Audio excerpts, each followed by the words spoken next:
البدع والأهواء، أهل البدع العقائدية وأهل البدع السياسية.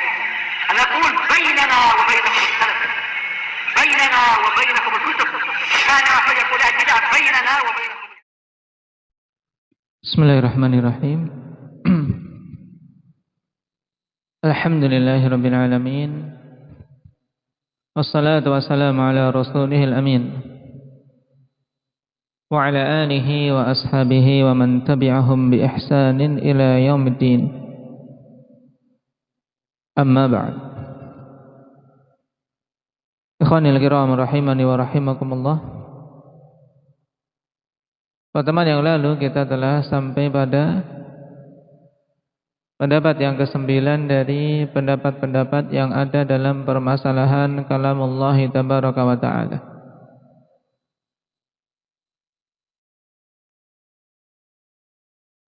Setelah kita lewati 8 pendapat yang batil dalam masalah ini,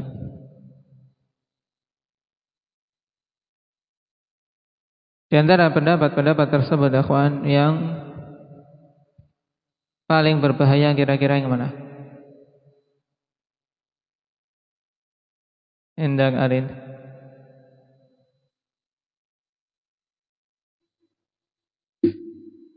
Baik. Bahaya suatu kebid'ahan akhwani fillah semakin kuat ketika apa? Semakin tersembunyi, ya tidak? Semakin rancu. Adapun pendapat Mu'tazilah, Jahmiyah dalam masalah ini jelas. Nah, sangat jelas batilnya. Makanya dari kesekian pendapat-pendapat tersebut ikhwan yang sangat berbahaya. Kenapa? Karena banyak manusia yang menganggap itu ahli sunnah,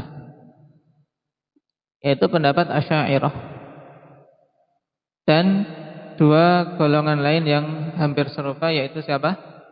Kullabiyah dan Maturidiyah. Kenapa? Karena mereka ini sepaham dengan ahli sunnah dalam membantah keyakinan bahwasanya Al-Quran itu makhluk. Karena itu tidak heran kalau sebagian penulis firqah-firqah memasukkan Asy'ariyah dalam deretan ahli sunnah karena masalah itu. Jadi karena masalah ini sebagian mengatakan apa? Dari kalangan ahli sunnah Asy'ariyah itu. Makanya kalau di negeri kita juga klaim mereka apa? Mereka-mereka yang berpemahaman Asy'ari mengklaim ya ahli sunnah wal jamaah. Baik, karena memang lembutnya syubhat. Sama-sama mereka membantah Mu'tazilah, Jahmiyah. Asy'ariyah juga bantahannya banyak terhadap Mu'tazilah dan Jahmiyah.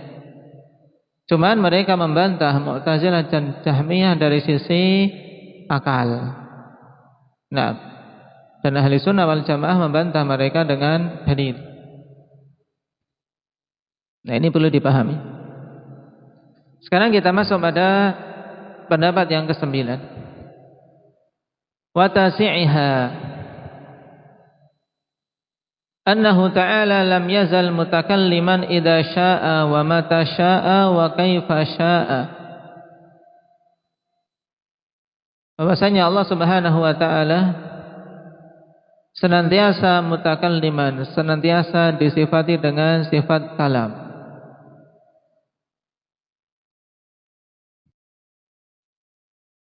Bahwasanya Allah Subhanahu wa taala senantiasa mutakalliman, berbicara apabila Allah berkehendak dan kapan saja berkehendak, dan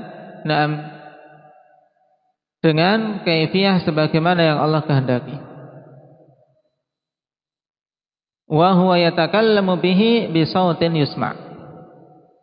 Dan Allah Subhanahu wa taala berbicara dengan apa yang Allah Subhanahu wa taala katakan tersebut dengan suara yang didengar. Dengan suara yang didengar, bisautin yusma'. Ini untuk membantah ikhwan Asy'ariyah dan teman-temannya. Karena mereka mengatakan bahwasanya apa? Bahwasanya kalamullah adalah apa? Kalam nafsani, berarti tidak didengar.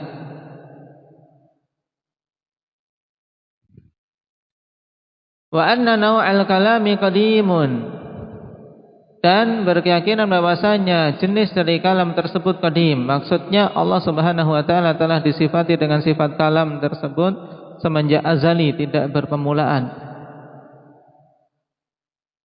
Inna' Taib.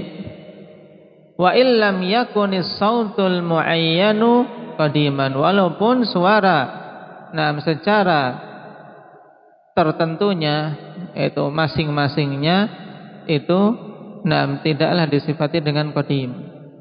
Kenapa? Karena Allah Subhanahu wa taala berbicara sesuai dengan apa yang Dia kehendaki dan kapan saja Dia kehendaki. Yang diistilahkan dengan apa? Qadimun nau', hadithul ahad. Dari sisi nau'nya qadim, dari sisi ahadnya itu masing-masing kalamullah itu disifati hadis.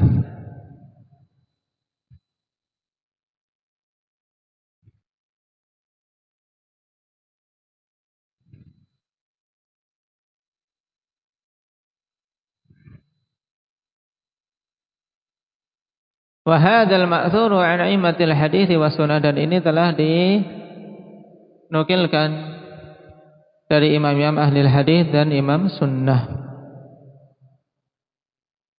Qala al-imam Ibn Abil Izz rahimahullahu ta'ala, wa qawlu syekh rahimahullah, wa innal qur'ana kalamullah, inna bi kasril hamzah atfun ala qawlihi innallaha wahidun la syarikalah.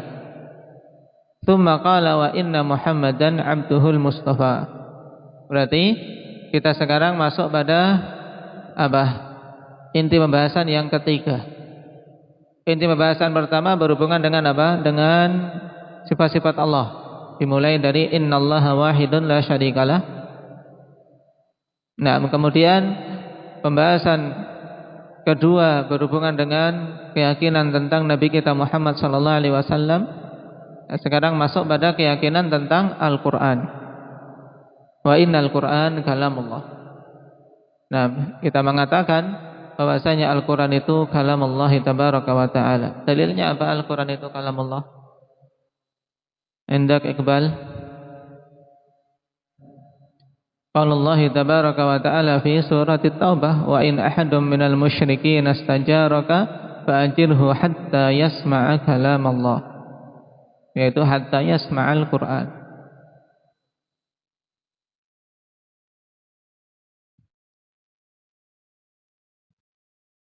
Qala wa kusira hamzatu inna fi hadhihi al-mawadi' ats-tsalatsa li'annaha ma'mulul qaul, a'ni qawlahu fi awwali kalamih naqulu fi tauhidillah. Dan dikasrahnya hamzah inna pada tempat yang tiga ini dikarenakan dia adalah ma'mulul qaul. Ini juga terkadang diistilahkan dengan apa? Maqulul qaul, sama kan? Ma'mulul qaul atau maqulul qaul, yaitu isi dari ucapan yang mau dihikayatkan. Maksudnya yaitu perkataan Imam At-Tahawi rahimahullahu taala di awal pembahasan beliau, di awal kitabnya, naqulu fi tauhidillah. Naqulu, kami katakan dalam perkara tauhidullah, innallaha wahidun la syarikalah.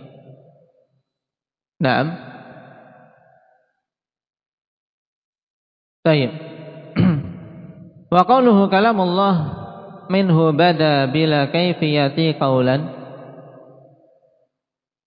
dan berhubungan dengan perkataan At-Tahawi rahimahullah ta'ala tentang kalamullah, minhu bada bila kaifiyatin qaulan, dari sisi Allah subhanahu wa ta'ala permulaannya, tapi apa? Tidak kita ilmui tentang kaifiyah. Dari apa? Kalam Allah subhanahu wa ta'ala tersebut. Di sini raddun 'alal mu'tazilah wa ghairihim. Bantahan untuk orang-orang Mu'tazilah dan selain mereka.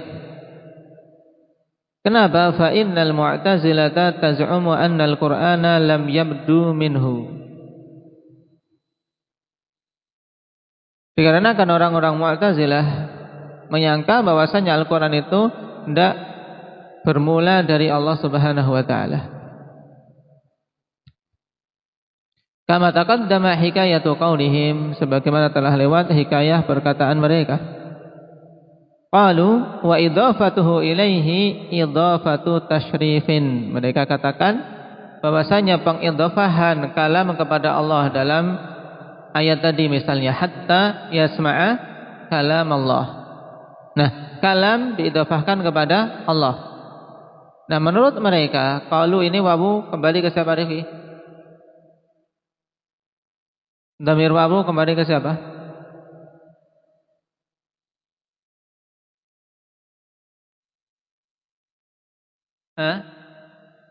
Mu'tazilah wa ghairuhum. Naam, bahwasanya idhafah kalam kepada Allah itu adalah idhafatu tasyrif. Idhafatu tasyrif yaitu pengidhafahan sebagai bentuk pemuliaan saja. Ka baitillah, seperti apa? Baitillah. Ya. Ketika seorang mengatakan baitullah, bait diidhafahkan kepada Allah. Berarti ini menunjukkan mulianya bait tersebut, ya tidak? Mulianya rumah tersebut. Kenapa? Karena diidhafahkan kepada Allah, rumah Allah. Berarti rumah yang sangat mulia, gitu, Ka'bah. Naqatullah. Nah, ontanya Allah. Jadi pemuliaan terhadap unta yang Allah Subhanahu wa taala ciptakan tersebut. Karena memiliki keutamaan yang tidak dimiliki unta-unta yang lain. Bagaimana satu unta bisa susunya mencukupi seluruh kaum? Yuharrifunal kalama amma wadhihi. Mereka mengubah-ubah kalam dari tempatnya. Kenapa? Karena idhafah di sini bukan idhafah tasyrif saja. Nah, sekarang berarti kita butuh mengetahui dulu, ikhwan. Diingat kembali jenis-jenis idhafah. Nah, al-mudhaf ilallah, sesuatu yang diidhafahkan kepada Allah itu secara umum qisman, ada dua jenis. Yaitu apa saja yang diidhafahkan kepada Allah, al-mudhaf ilallah ta'ala qisman, ada dua jenis. Yang pertama idhafatu a'yan. Nah,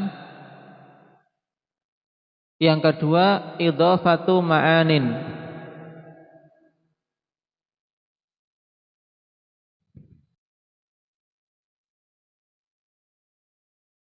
Idhafatu a'yan yaitu maksudnya pengidhafahan suatu ain, yaitu suatu yang memiliki zat, yang memiliki apa? Nah, bentuk nyata. Karena apa? Ain lawannya apa? Ma'ani. Kalau sesuatu yang ma'ani sifatnya apa? Sifatnya makna. Tidak memiliki apa? Tidak secara apa? Di kenyataan tidak punya bentuk. Seperti misalnya apa? Ilmu. Ilmu itu ain atau makna? Sesuatu yang sifatnya maknawi. Paham? Ilmu. Qudrah, kemampuan. Kemudian apa? Pendengaran. Ini sifatnya makna, ya kan? Berbeda dengan apa? Mata. Mata ini apa?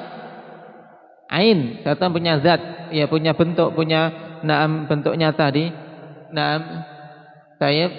di kenyataannya. Telinga. Bedakan antara pendengaran dan telinga. Paham? Kalau telinga ya telinga. Tapi kalau pendengaran, coba lihat pendengaranmu. Bisa tidak telah? Tidak bisa. Tapi kalau alat untuk mendengar ya ada telinga kita ini. Paham? Ini untuk kita paham ain dan makna. Sesuatu yang disebut ain dan sesuatu yang disebut makna. Nah, idhafatu a'yan ini ada dua jenis. Nah, idhafatu a'yan yang qasimu ila qismain. Idhafatu a'yanin munfasilatin qa'imatin binafsiha. Idhafatu a'yan yang sifatnya apa? Munfasilah, yang terpisah dari Allah. Yang qa'imatin binafsiha, yang dia bisa apa? Ada, bisa tegak dengan sendirinya. Yaitu bisa dia terpisah dari Allah Subhanahu wa taala. Dan idhafatu a'yan munfasilah. Nah, inilah yang dicontohkan dengan apa? Baitullah, naqatullah, Rasulullah.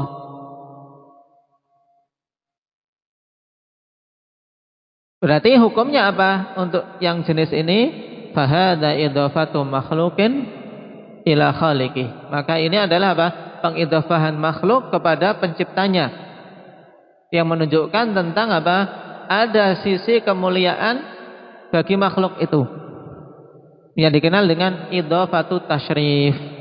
Idhafah untuk menunjukkan kemuliaannya. Apa tadi kriterianya, Ismail?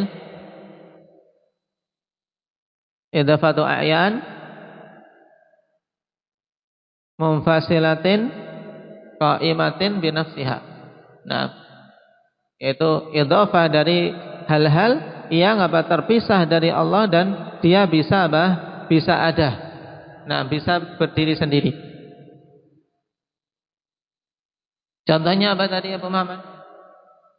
Baitullah, naqatullah. Naam. Kemudian yang kedua, idhafatu a'yanin ghairi munfasilah. Naam. Idhafah dari a'yan yang tidak terpisah dari Allah Subhanahu wa taala. Ghairi munfasilatin qaimatin bidzatillah, yang naam, hal-hal tersebut ada pada zat Allah Subhanahu wa taala. Nah, contohnya seperti apa? Yadullah, tangan Allah. Wajhullah, wajah Allah Subhanahu wa taala. Nah, hukumnya bagaimana untuk idhafah ini? Fahadha min babi idhafatil apa? As-sifah ilal mausuf. Ini masuk dalam kategori idhafah sifat kepada yang disifati. Berarti yadullah yaitu penetapan sifat tangan bagi Allah. Paham? Berarti jenis yang kedua ini idhafatus sifah ila mausufi.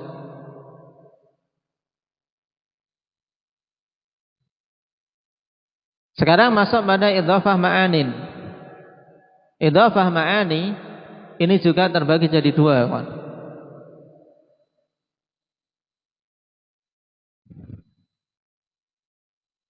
Naam. Ma'ani yang diidhafahkan kepada Allah juga terbagi menjadi dua. Yang pertama, an yakuna wasfan qa'iman bimakhluk.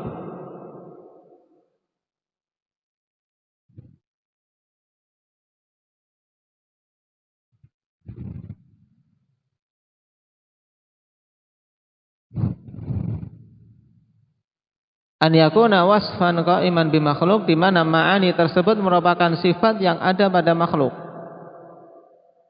Seperti pada hadis Ubadah bin Samit, wa anna Isa Abdullah wa rasuluh wa kalimatuhu alqaha ila Maryama wa ruhum minhu. Wa ruhun minhu ay ruh min Allah. Naam, wa ruhun minhu. Dan ruh di sini naam qaimah bi Isa. Ya. Ruh itu adalah yang adalah ada pada Isa. Ruh kan sesuatu yang sifatnya ma'ani, ya tidak? Tapi ruh di sini ruh yang ada pada Isa. Dan itu makhluk. Sehingga ketika diidhafahkan kepada Allah Subhanahu wa taala, masuk kategori idhafatul makhluk ila khaliqih. Sebagai bentuk pemuliaan.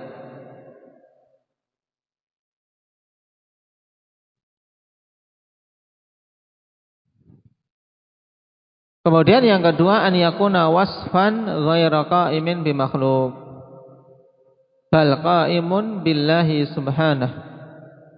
Ma'ani tersebut merupakan sifat yang tidak ada pada makhluk, bahkan itu merupakan sifat yang ada pada Allah Subhanahu wa taala. Maka idhafah jenis ini min babi idhafatis sifah ilal mausuf. Seperti apa? Hatta yasma'a kalam Allah,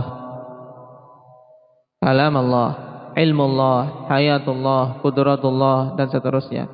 Ini semua sifat-sifat ada pada Allah Subhanahu wa taala, sehingga pengidhafahannya merupakan idhafah sifat kepada yang disifati. Berarti keseluruhannya ikhwan, al-mudhaf ilallah kalau mau dirinci secara langsung ada berapa? Keperincian terakhir. Berarti ada berapa? Ada 4. Naam. Tayyib idhafatu a'yan munfasilah qa'imah binafsiha, ini jenisnya apa? Makhluk, idhafah makhluk kepada penciptanya, ya tidak? Yang kedua, idhafatu a'yan ghairi munfasilatin qa'imatin bidzatillah, maka ini idhafatu sifah ila mausuf. Contohnya apa? Talha yatullah. Kemudian idhafatul ma'ani. Nah, ya terbagi jadi 2. Ya, yang berarti apa? Berupa sifat yang ada pada makhluk, maka ini juga apa? Masuk kategori idhafah makhluk kepada penciptanya, seperti apa? Naam, wa ruhun minhu. Karena sebagian mengatakan kemudian diidhafahkan menjadi ruhullah. Naam.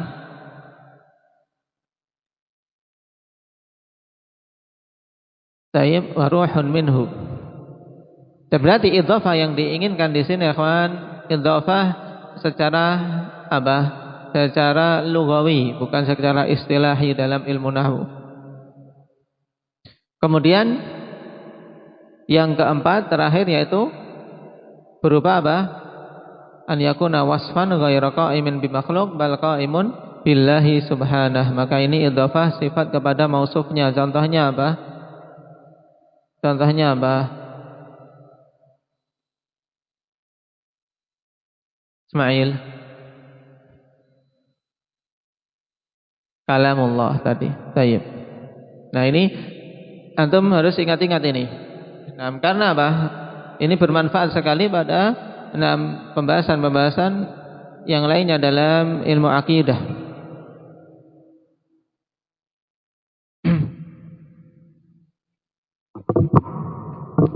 Kita lanjutkan. Nah, orang-orang Mu'tazilah dan yang semisalnya, ikhwan, mereka mengatakan kalam Allah masuknya idhafah apa? Idhafatut tasyrif. Berarti idhafah makhluk kepada penciptanya, ya, menurut mereka. Wa qauluhum batil, dan perkataan mereka ini batil. Fa innal mudhafa, kita baca akan menjadi mudah. Kalau sudah gampang, sudah paham tadi, maka sekarang kita baca. Fa innal mudhafa ila Allah taala ma'anin wa a'yan. Sebab yang didhafahkan kepada Allah Subhanahu wa taala itu bisa berupa makna-makna, bisa berupa ain-ain. Wa idhafatul a'yan ila Allah litasyrif. Dan idhafah a'yan kepada Allah Subhanahu wa taala litasyrif, yaitu untuk memuliakan. Tapi a'yan yang bagaimana ini? Karena yang disebutkan Imam Ibn Abil Is global. Kita tadi memerinci dengan perincian yang paling paling detail ya kan. Menjadi 4 tadi. Idhafatul a'yan ila Allah li tasyrif, ini bagi yang a'yan yang bagaimana, Rin? Munfasilah. Naam, yaitu a'yan munfasilah qa'imah binafsiha. Yaitu hal-hal yang terpisah dari Allah Subhanahu wa taala. Ini baru untuk litasyrif. Wa hiya makhluqatun lah, maka itu adalah makhluk Allah. Kabaitillah wa naqatillah bi khilafi idhafatil ma'ani, berbeda dengan idhafah ma'ani.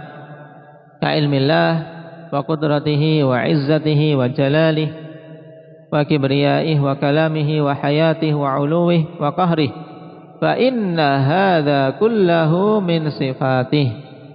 Karena sungguhnya ini semua adalah termasuk dari sifat-sifat Allah. Karena ma'ani yang diidhafahkan kepada Allah, dan ma'ani tersebut merupakan sifat yang ada pada Allah, bukan sifat makhluk. Maka itu idhafatus sifat. La yumkinu an yakuna syai'un min dzalika makhluqan, sehingga tidak mungkin untuk sesuatu dari hal-hal yang disebutkan tadi, dari makna-makna yang diidhafahkan kepada Allah itu adalah makhluk, tidak mungkin.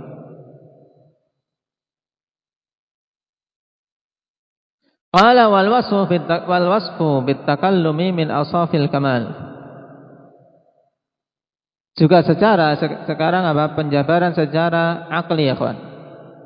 bahwasanya penetapan sifat kalam bagi Allah bukan merupakan hal yang aib bagi Allah. Bahkan pensifatan Allah dengan at-takallum itu termasuk di antara sifat-sifat kesempurnaan.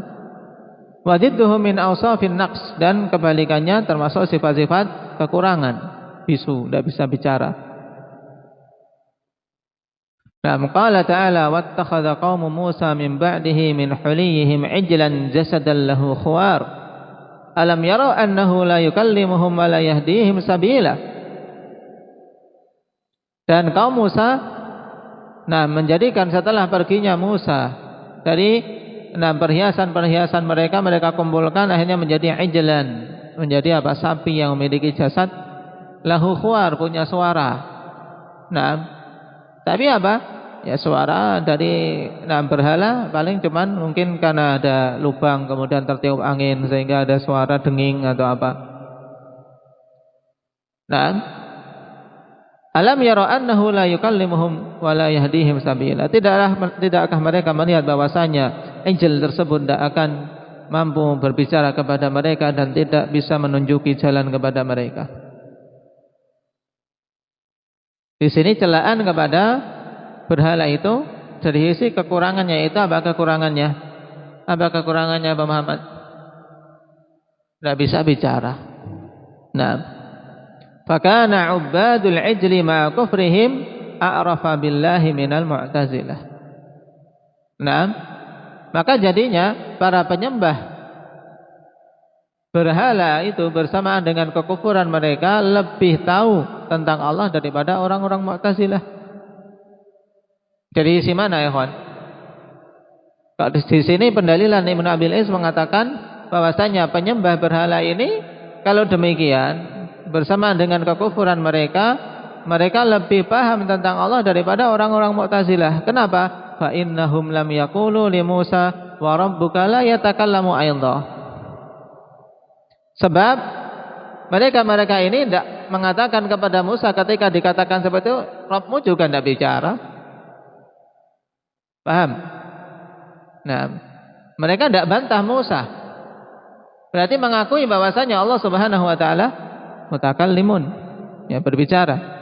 Buktinya mereka ketika dibantah, tidakkah mereka melihat, tidakkah mereka tahu mau berpikir bahwasanya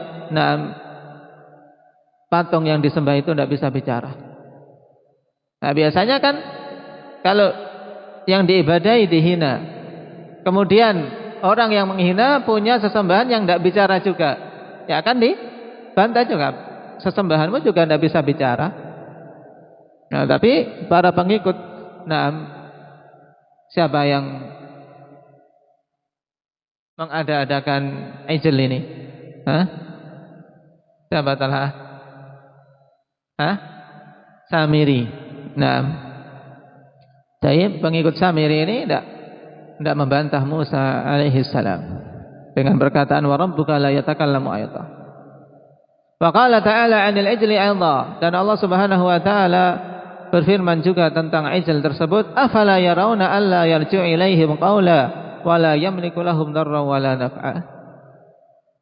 Maka tidakkah mereka itu melihat bahwasanya ijl tersebut tidak mampu untuk menjawab perkataan mereka, tidak pula memiliki kemampuan untuk menimpakan kemandaratan, tidak pula memberikan kemanfaatan. Jelas.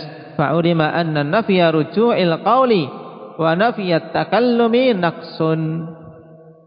Maka diketahui bahwasanya tidak adanya kemampuan untuk ruju'il qaul. Apa maksudnya? Nafya ruju'il qaul yaitu peniadaan untuk membalas ucapan. Paham? Pengikutnya berdoa, dia tidak mampu untuk membalasnya, menjawabnya. Demikian pula peniadaan sifat bicara itu merupakan kekurangan. Yustadallu bihi ala adami uluhiyatil ijl, yang dijadikan dalil dengannya tentang tidak adanya hak uluhiyah bagi ijl tersebut, bagi patung sapi yang disembah oleh Samiri dan pengikutnya. Taib. Adapun syubhat mereka ikhwani fillah, nah insyaallah bersama bantahannya kita ambil pada pertemuan yang akan datang. Barakallahu fikum. Ingat-ingat taksim tentang al-mudhaf ilallah ya ikhwan. Naam. Subhanakallah wa bihamdika asyhadu an la ilaha illa anta